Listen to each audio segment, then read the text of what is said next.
Au début régnaient les ténèbres. Et soudain, le Big Bang a donné naissance à des éléments dont l'expansion est infinie. Le temps, l'espace et la matière. Chaque jour, de nouvelles découvertes éclairent les mystères stupéfiants de cet endroit que nous appelons l'univers. Sur Terre, nous sommes entourés de liquides. Nous en sommes même constitués. Mais notre monde est différent des autres.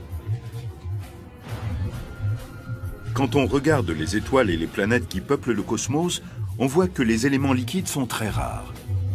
Et lorsqu'on en découvre, ils s'écoulent de façon étrange au sein de mondes bizarres. C'est un environnement où rien de ce que l'on construit sur Terre ne tiendrait plus d'une fraction de seconde. De nouvelles découvertes sont en train de changer définitivement nos connaissances sur les bouillonnements et les remous de la matière dont est fait l'univers liquide.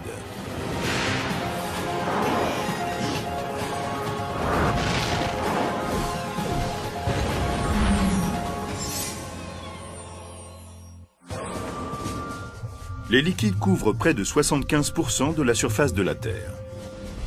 Ils s'échappent du sol, tombent du ciel, et nous nous en servons pour éclairer et chauffer nos villes et alimenter nos moteurs.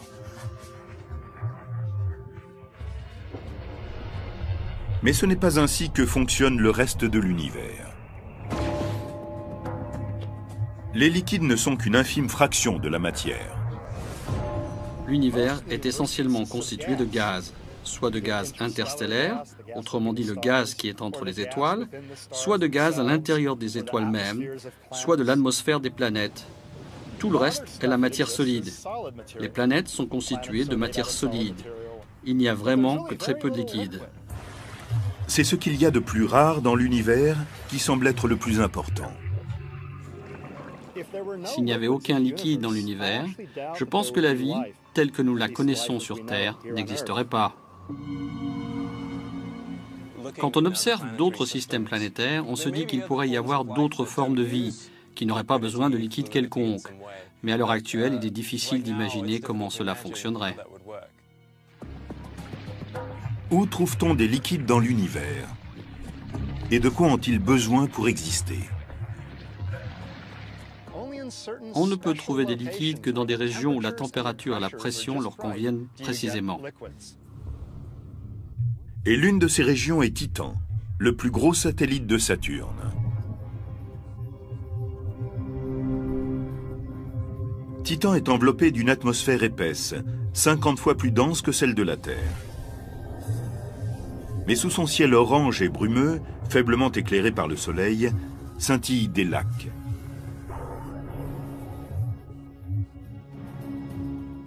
Si on plaçait une webcam sur Titan, simplement pour observer le paysage, on pourrait se croire sur la Terre.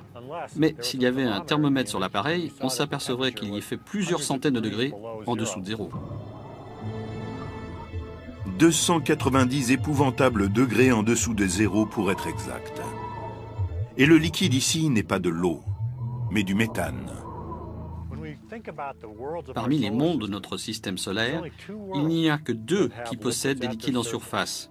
Si l'on cherche une faible densité, des liquides qui s'écoulent et peuvent former des lacs, on trouve cela sur la Terre avec l'eau et sur Titan avec le méthane. Mais comment un élément qui sur Terre est un gaz peut être un liquide sur Titan? La plus grande différence entre Titan et la Terre, c'est leur température respective.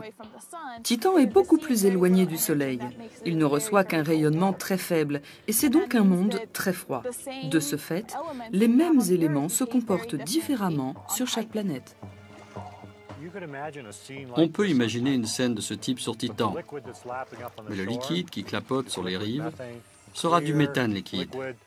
Un liquide transparent sur lequel un léger vent, comme celui que nous sentons aujourd'hui, crée peut-être quelques petites vagues. Cette rive blanchâtre est de l'eau gelée, de l'eau glacée, aussi dure que de la pierre. Ici, la glace remplace la pierre et le méthane l'eau. À une température aussi basse, il n'est pas étonnant que l'eau se transforme en glace solide. Mais quelle est la relation entre l'état de la matière, qu'elle soit liquide, solide ou gazeuse, et la façon dont les molécules qui la constituent réagissent entre elles? C'est un peu comme un troupeau de moutons qui va réagir différemment en fonction de la situation. Considérons ces moutons comme des atomes ou des molécules. Ils peuvent aussi prendre différentes formes. Là, par exemple, ils sont regroupés, ils bougent peu puisqu'ils sont parqués. C'est un peu comme l'eau à l'état solide, comme la glace.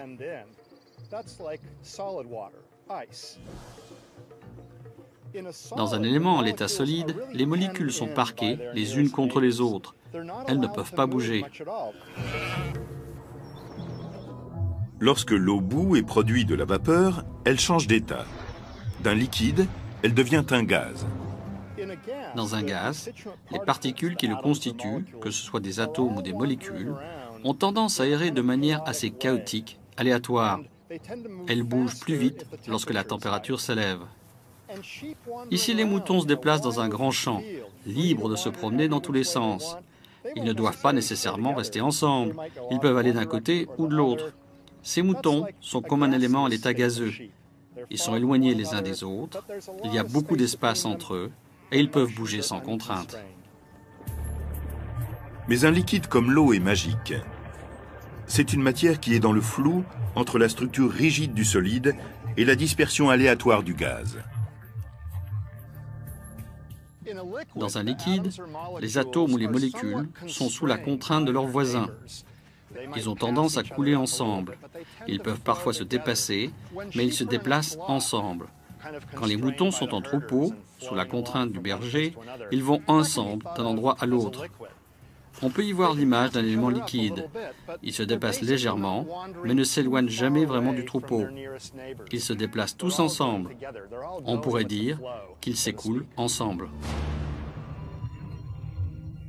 Sur Titan, les températures extrêmes gardent les molécules de méthane collées ensemble, sous forme liquide. Celles-ci se déplacent donc comme un troupeau de moutons.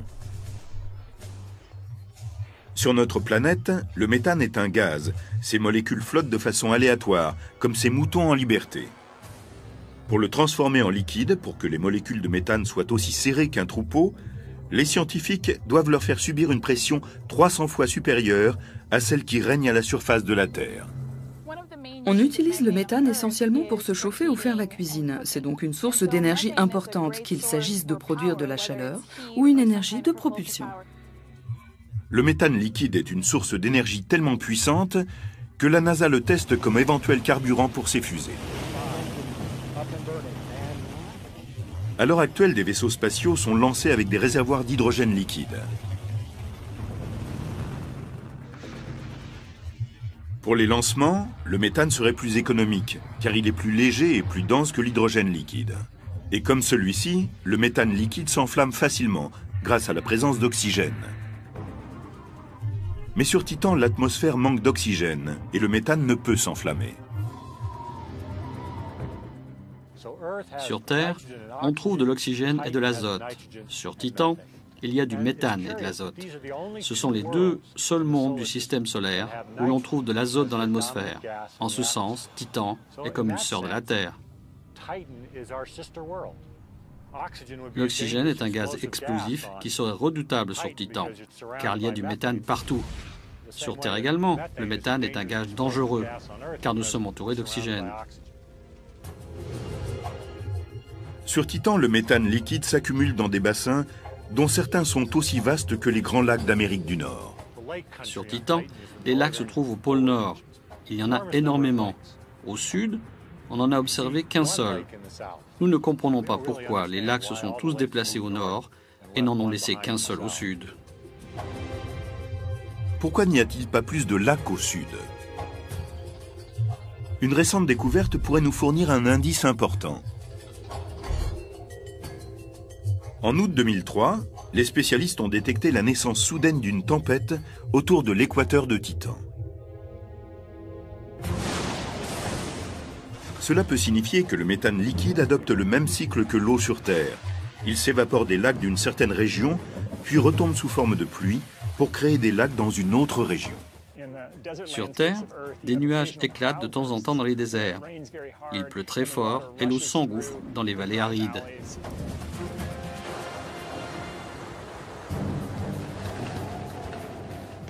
Titan est en grande partie comme un désert de méthane. Quand il pleut, on a une vraie tempête qui déferle avec force en surface. Nous pensons que la capacité d'érosion du méthane, son aptitude à creuser des canaux et des vallées sur Titan, est très proche de celle de l'eau sur Terre. Si sur Titan les lacs sont regroupés au nord, c'est que cette région subit à l'heure actuelle une très longue saison de pluie. Saturne fait le tour du Soleil en 30 ans. Cela signifie que l'ensemble des 4 saisons sur Titan dure 30 ans terrestres. Chaque saison dure environ 7 ans. On pense qu'au printemps ou à l'automne, les pluies sont plus fortes, ce qui veut dire que quel que soit l'hémisphère où règne cette saison, il se forme de nombreux lacs. Mais le méthane ne tombe pas du ciel comme l'eau en raison de l'atmosphère épaisse et de la faible force gravitationnelle. Imaginez des gouttes de pluie, 2 fois plus grosses que celles qui tombent sur Terre et bien plus lentes. Boum, boum, boum. Elles seraient extrêmement froides en touchant votre peau. Mais le méthane liquide n'est pas de l'eau. Et celui qui oserait plonger dans un lac de méthane aurait une mauvaise surprise.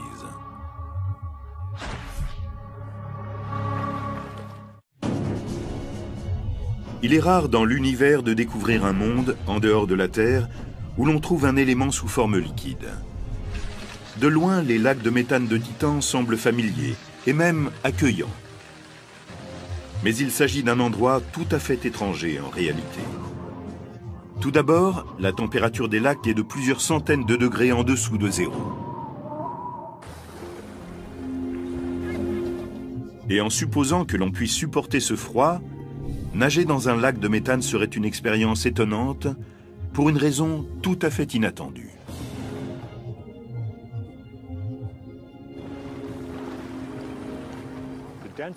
La densité du méthane liquide est très inférieure à celle de l'eau.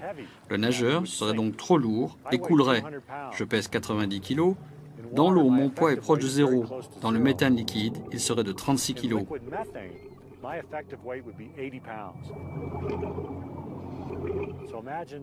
Imaginez-vous en train de faire du surplace dans un lac ou une piscine avec une ceinture lestée de 36 kg. Ce serait difficile.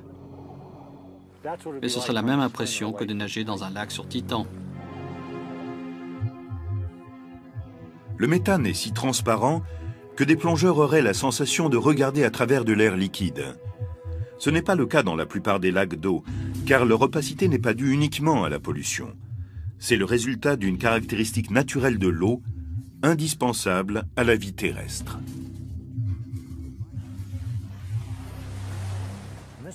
Dans cette cruche, il y a de l'eau, dont nous connaissons les propriétés. Et ici, on a un liquide qui ressemble à de l'eau, mais qui n'en est pas. Il s'agit d'un hydrocarbure, analogue au méthane liquide de Titan. Les deux liquides se ressemblent, mais ne possèdent pas les mêmes caractéristiques chimiques. Pour montrer leur différence, je vais me servir de crackers. Ils sont constitués d'amidon, de sucre, de sel, et je vais les plonger dans les liquides.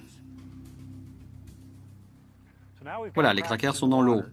Et maintenant, je vais en prendre le même nombre que je plonge dans le liquide hydrocarbure. L'eau dissout très bien les éléments.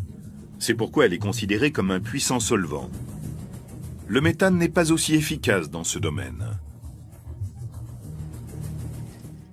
Regardez ces crackers quand je les ressors. Ils sont toujours aussi craquants qu'auparavant.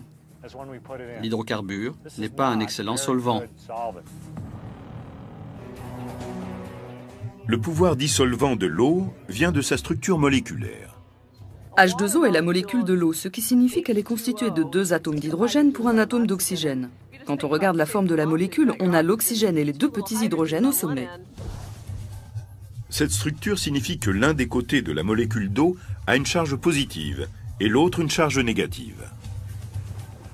Les molécules d'eau sont comme de petits aimants qui circulent en remuant les éléments, en repoussant certains et en attirant d'autres. Par contre, le méthane est un faible solvant. Le méthane est un atome de carbone entouré de 4 atomes d'hydrogène. Il ne possède pas de polarité et ne peut donc briser d'autres molécules. Comme l'eau dissout les matériaux avec lesquels elle entre en contact, elle peut se transformer en une soupe riche et parfois trouble. Dans l'eau, Les organismes qui ont évolué pour vivre dans une soupe riche comme celle-ci vont être petits et compacts. C'est ce que l'on trouve sur Terre. Les micro-organismes sont petits et compacts et ils puisent leurs nutriments dans l'eau. Mais le méthane pourrait être un liquide adéquat pour une autre forme de vie. Imaginons un organisme sur Titan qui observerait la Terre et verrait de l'eau. Il ne croirait pas un instant que quoi que ce soit puisse vivre dans un liquide aussi agressif et réactif, et se dirait qu'aucune forme de vie ne peut exister sur Terre, que ce liquide est trop hostile. Un visiteur extraterrestre pourrait être attiré par Titan ou par la Terre, car des éléments liquides coulent à leur surface. Sur la Terre, il y a plus d'1 million de milliards de mètres cubes d'eau.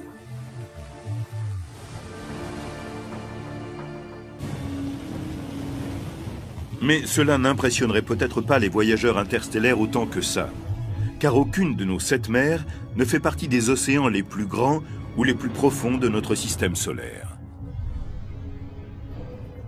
Jupiter, la 5e planète à partir du Soleil, recèle une mer immense et étrange qui s'étend sous ses mystérieux nuages. Pour aller observer ce liquide, il faudrait disposer d'un vaisseau spatial qui dépasse les limites de la technologie actuelle. Ce vaisseau devrait être en mesure de résister à d'énormes pressions et à des températures bien plus élevées que celles que l'on trouve à la surface du Soleil. Avec un volume de 1400 fois celui de la Terre, la géante gazeuse est principalement constituée d'hydrogène et d'hélium.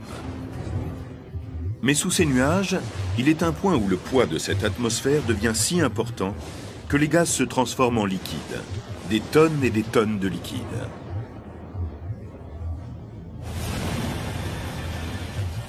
Le voyage vers ce liquide commence à la limite extérieure de l'atmosphère de Jupiter, là où la pression de l'air est proche de celle qui règne à la surface de la Terre.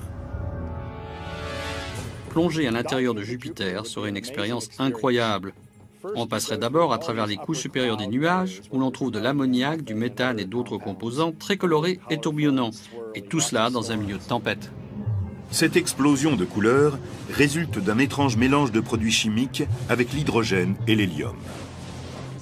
On trouve beaucoup de sulfure et d'autres composants dans l'atmosphère de Jupiter. En descendant dans les couches supérieures de cette atmosphère, on sentirait une odeur d'œuf pourri. Un voyage vers Jupiter commencerait d'une manière un peu désagréable. Tout comme les passagers d'un vol commercial qui quitte la très haute altitude, ceux d'un vaisseau spatial traversant l'atmosphère de Jupiter ressentiraient une forte pression dans leurs oreilles. Quand on s'enfonce dans l'atmosphère d'une planète, la densité devient plus forte, la pression plus grande et les gaz sont plus comprimés. C'est comme ce que l'on trouve sur Terre. Dans l'atmosphère supérieure, les pressions et les densités sont basses, elles augmentent à mesure que l'on descend. Après avoir descendu 20 000 km, c'est l'obscurité, car la lumière du Soleil ne peut passer à travers autant de matière.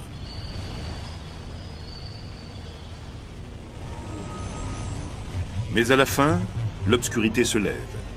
La lumière vient de l'océan de Jupiter, qui est juste en dessous. On ne plonge pas dans un océan sur Jupiter comme sur la Terre. Sur la géante gazeuse, il s'agit de traverser une vapeur de plus en plus dense, jusqu'à ce qu'elle devienne impossible de la distinguer d'un liquide très chaud.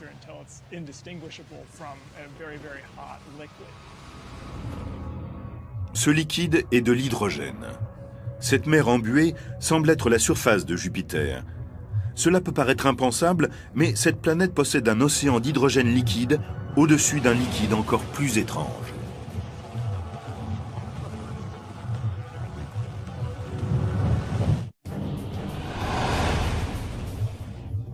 Les liquides ne sont pas faciles à trouver dans d'autres mondes que le nôtre. Ils prennent souvent des formes que l'on ne peut imaginer sur Terre. C'est le cas de l'océan d'hydrogène de Jupiter.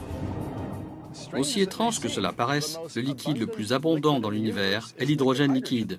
Mais en fait, cela n'est pas si étrange que ça, car l'hydrogène est de loin l'élément le plus présent dans l'univers.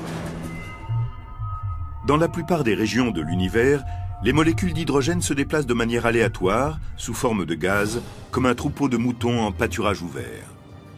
Mais les conditions qui règnent sur Jupiter ne permettent pas aux molécules de se déplacer aussi librement.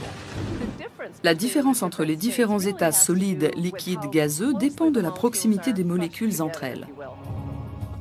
Sur Terre, on voit des liquides se former à partir de gaz lorsqu'on laisse un verre d'eau glacé dehors. Quand l'air chaud entre en contact avec la surface du verre froid, la chute de température diminue l'énergie des molécules d'air qui se rapprochent pour former un liquide. Il n'y a pas que la température pour affecter l'état d'un élément. La pression joue aussi un rôle très important. Comme on peut l'imaginer, elle écrase en quelque sorte. Plus elle est forte, plus elle écrase les molécules les unes contre les autres et transforme le gaz en liquide. Même dans l'espace interstellaire où il fait plus de 450 degrés en dessous de zéro, un verre d'eau s'évaporerait. Si l'on place ce verre d'eau dans l'espace, ce n'est pas la température, mais la pression qui va permettre aux molécules de s'envoler et de transformer l'eau en gaz. C'est l'inverse qui se produit à l'intérieur du four qu'est Jupiter, où les molécules sont comprimées par le poids colossal de l'atmosphère. Si on comprime les particules, elles ne vibrent pas beaucoup et ont tendance à se coller les unes contre les autres. Elles se mettent à couler ensemble sous une forme liquide. Si on transportait de l'hydrogène liquide sur Terre et que la pression ne suffise pas à le contenir, il suffirait d'une très petite quantité pour revoir ce que nous savons de la bombe à hydrogène.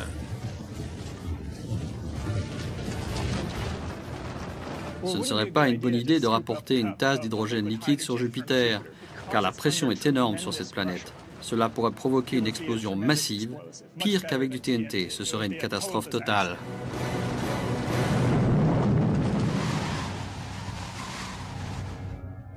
Dans les océans d'hydrogène liquide de Jupiter, la température s'élève à plus de 17 000 degrés.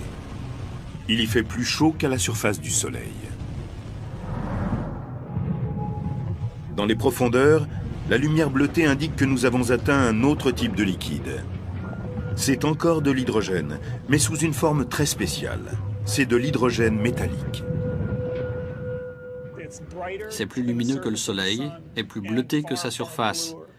C'est un environnement où rien de ce que l'on construit sur Terre ne tiendrait plus d'une fraction de seconde. Dans l'environnement extrême de Jupiter, les molécules d'hydrogène engendrent le comportement très étrange des océans. Les molécules d'un océan d'hydrogène liquide se déplacent ensemble comme ce troupeau. Ou plutôt, comme les autotamponneuses qui circulent sur une piste fermée. Ce qui fait la spécificité d'un liquide, c'est la capacité des atomes et des molécules à glisser les uns près des autres. Les atomes sont libres de se déplacer et ils se bousculent un peu comme ces autotamponneuses. Ils ne peuvent pas errer en liberté, mais changent constamment de voisin. À l'intérieur de chaque atome d'hydrogène, qu'il soit sous forme liquide ou gazeuse, un seul électron est attaché au noyau, siège du conducteur de l'autotamponneuse atomique.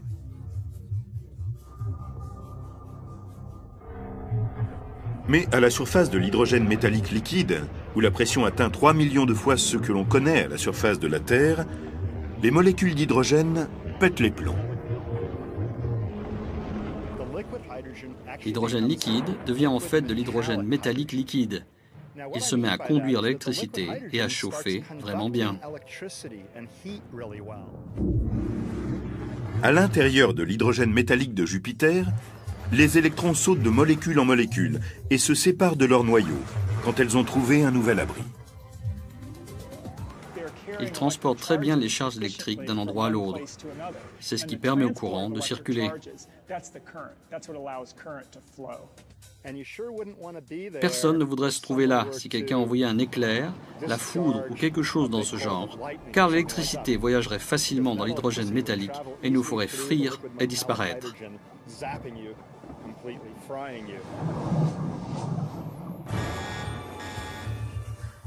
Sur Terre, ce qui est le plus proche de l'hydrogène métallique, c'est l'acier liquide. Lorsqu'on verse l'acier liquide hors du chaudron, il est rouge tellement il est chaud. Il coule et conduit l'électricité. Cela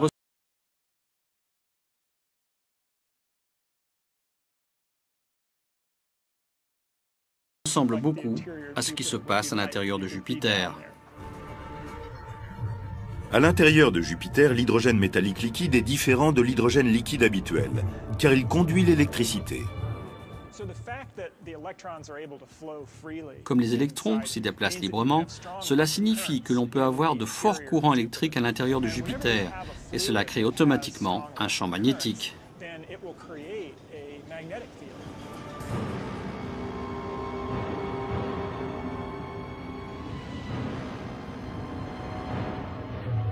Le champ magnétique de Jupiter couvre une zone de 6 millions de kilomètres de diamètre.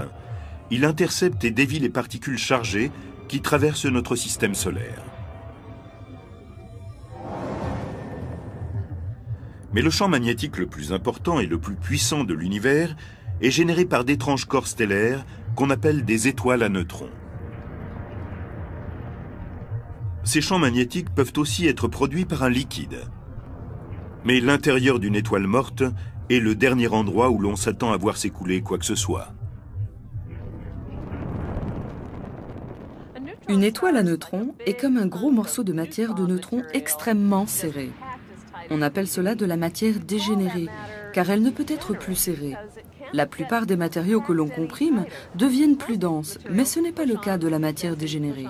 On peut la comprimer, cela ne change rien. Les étoiles à neutrons font environ 20 km de diamètre, la taille d'une grande ville. Les étoiles à neutrons sont tellement massives, leur masse est tellement comprimée qu'elles finissent par déformer l'espace même.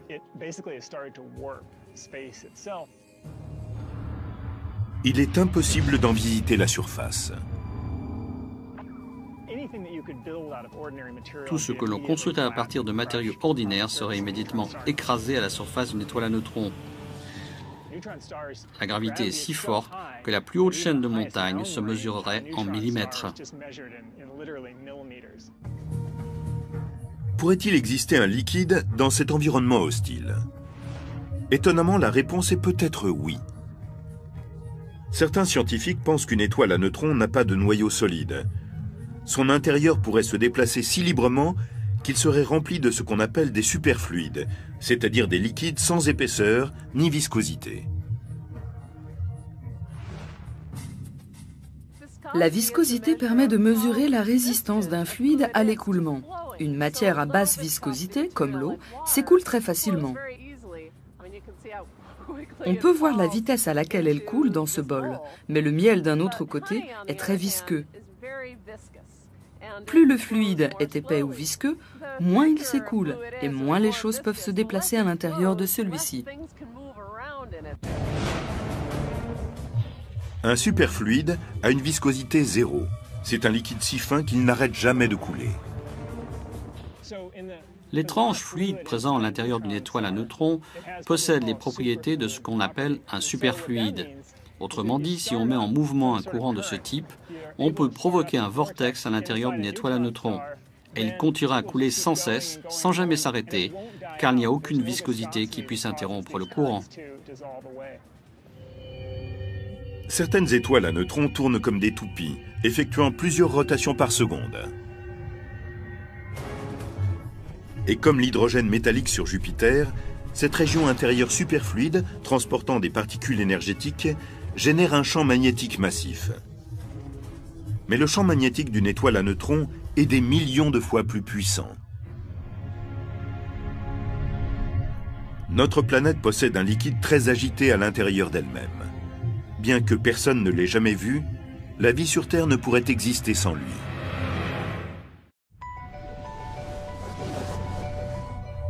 La vie, telle que nous la connaissons, ne pourrait exister sans éléments liquides. Sur Terre, on pourrait penser que l'eau est cet élément essentiel, mais il existe un autre liquide tout aussi vital.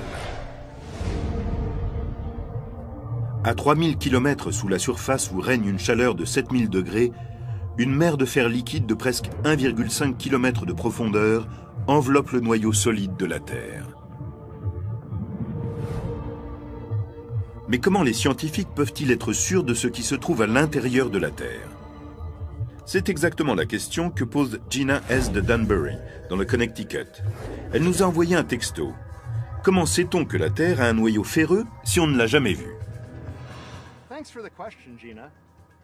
Merci pour votre question.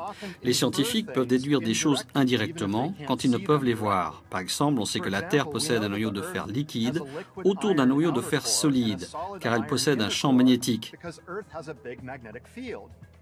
Et c'est le déplacement de ce liquide conducteur qui génère le champ magnétique.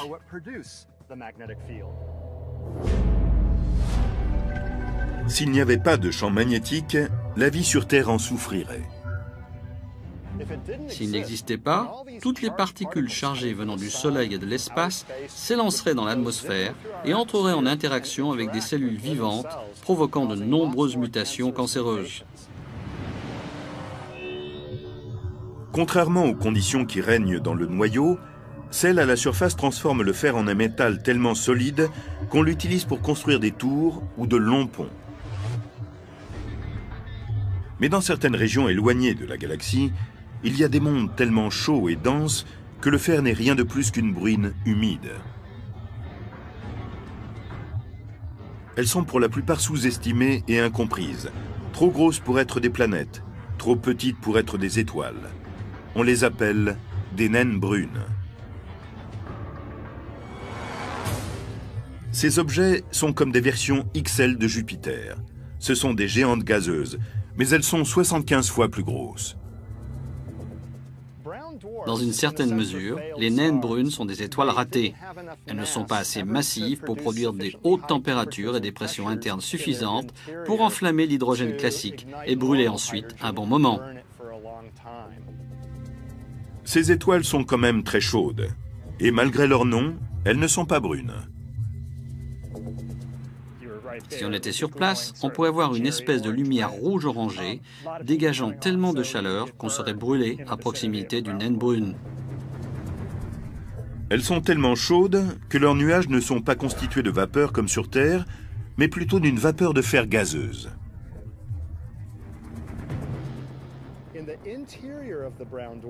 À l'intérieur d'une naine brune, les pressions sont assez élevées pour que le fer sous forme de gaz se condense en liquide et par conséquent, il va pleuvoir des gouttelettes de fer sous forme liquide. Vraiment cool. C'est vrai, il pleut du fer sur les naines brunes. Heureusement, nous n'avons pas de pluie de fer sur Terre. Si on avait, ce ne serait pas très agréable. Ces gouttes de fer brûlantes frapperaient nos têtes, nos joues et nos bras et brûleraient. Ce ne serait vraiment pas agréable d'être frappé par ces gouttes brûlantes et lourdes. Jamais il ne tombe de fer liquide sur Terre, mais il est possible que cela se produise un peu partout dans l'univers. Notre galaxie est peuplée de naines brunes. On en trouve des dizaines de milliards, presque autant que de vraies étoiles. Mais notre galaxie est aussi habitée de mondes plus petits, plus rocheux et plus froids, qui ressemblent à la Terre. L'un des événements récents les plus incroyables est la découverte de la première planète qui pourrait peut-être avoir de l'eau à sa surface. Cette planète fait partie d'un système solaire tournant autour de l'étoile Gliese 581, à environ 20 années-lumière de la Terre. Les 4 planètes qui tournent autour de Gliese 581d en sont si proches qu'une année chez elles équivaut à 66 jours chez nous.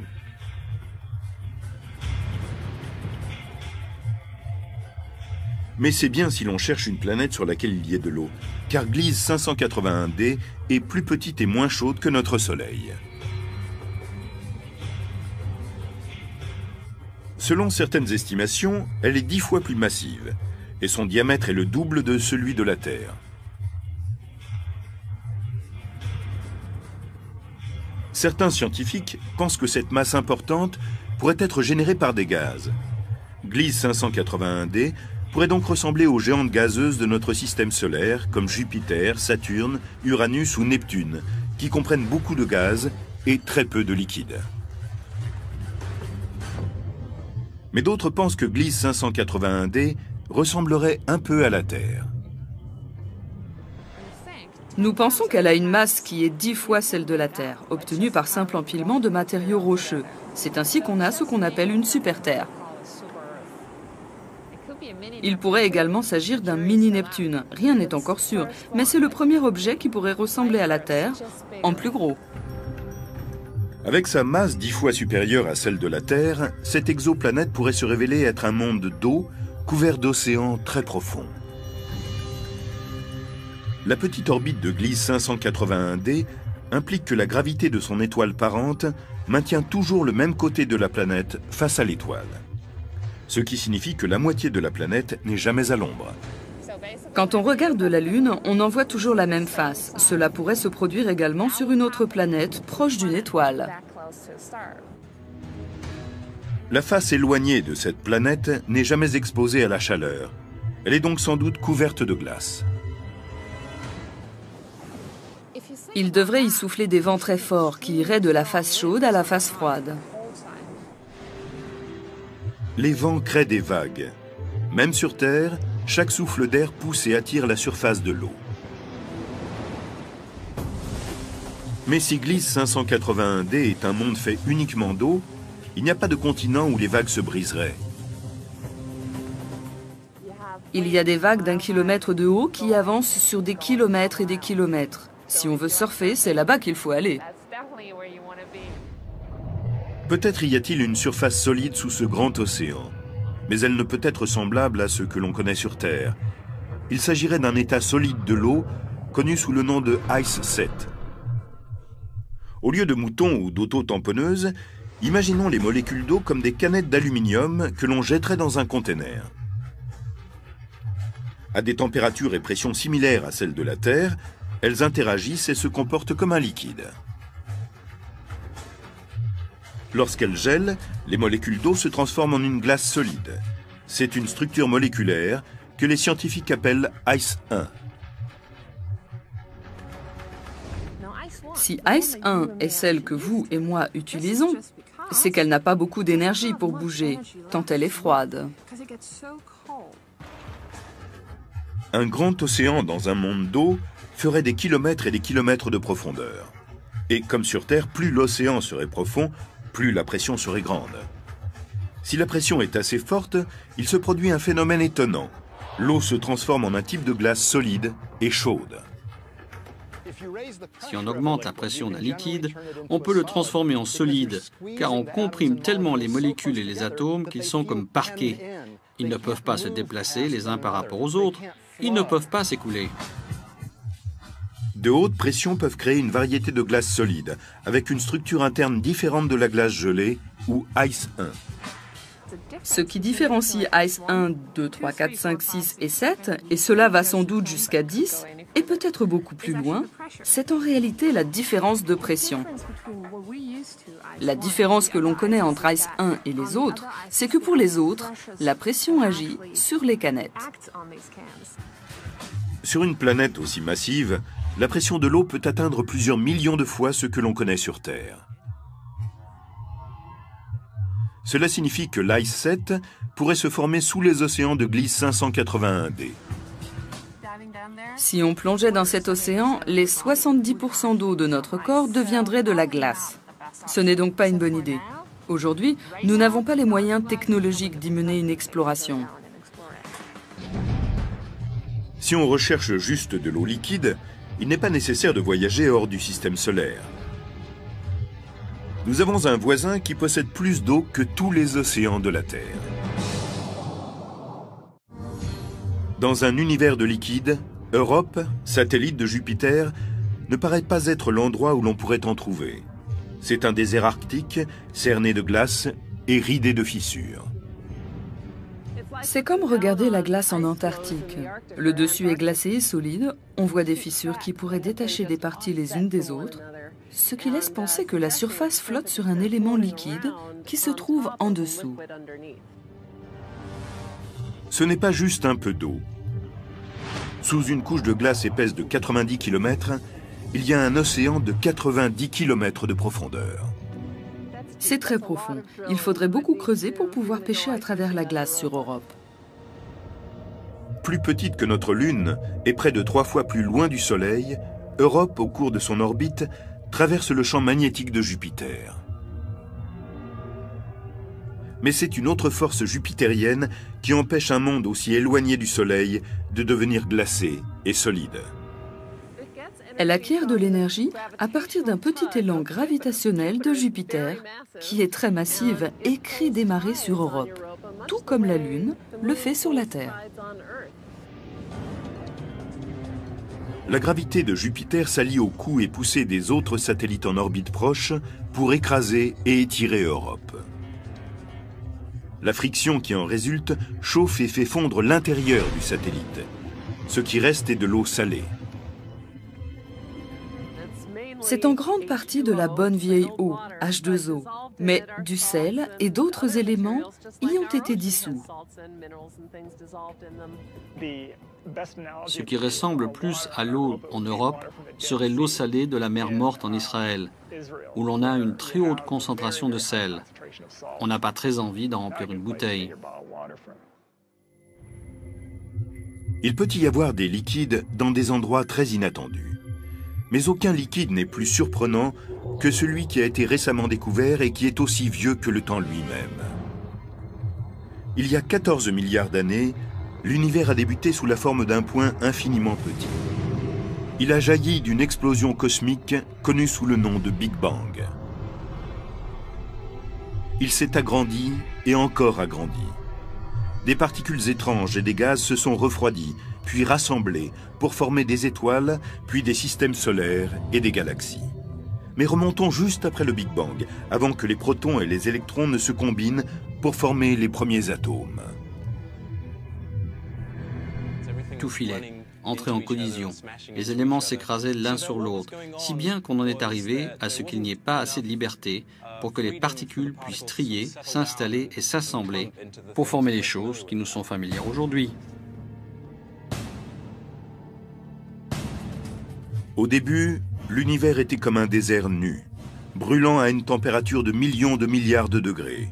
Une collection hasardeuse de particules que l'on appelle les quarks et les gluons. Les quarks et les gluons sont des constituants fondamentaux des noyaux qui forment nos atomes. Dans le premier 10 millionième de seconde de son existence, l'univers a connu une phase où tout n'était que quarks et gluons. De récentes simulations des conditions de l'univers naissant ont révélé que les quarks et les gluons ne volaient pas au hasard comme un gaz, et comme on s'y attendrait dans ces conditions. Ils étaient reliés et coulaient comme un liquide.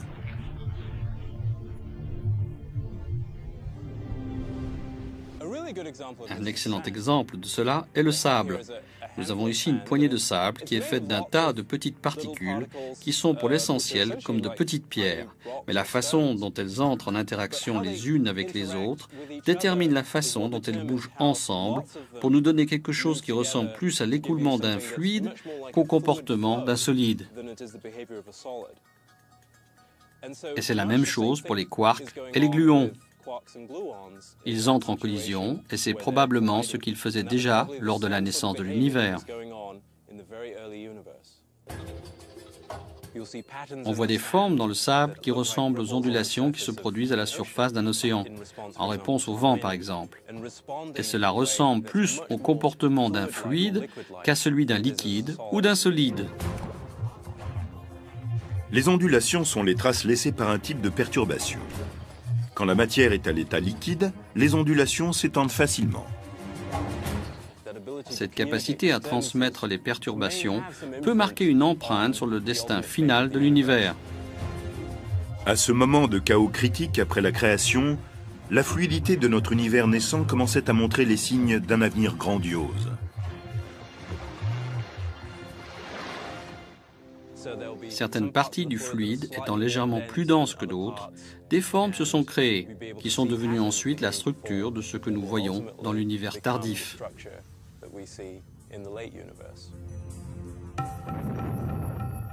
Le mouvement fluide est brodé dans le tissu de l'espace.